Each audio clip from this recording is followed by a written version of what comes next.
Anh nhỏ quay em không? Quay em bó lên mạng luôn. Anh em chụp được hai.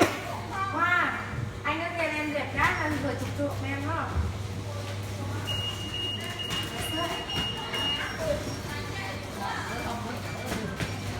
Dương Vinh.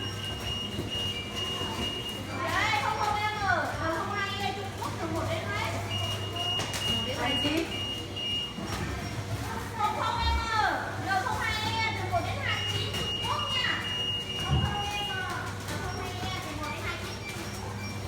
Anh có lấy vợ nè.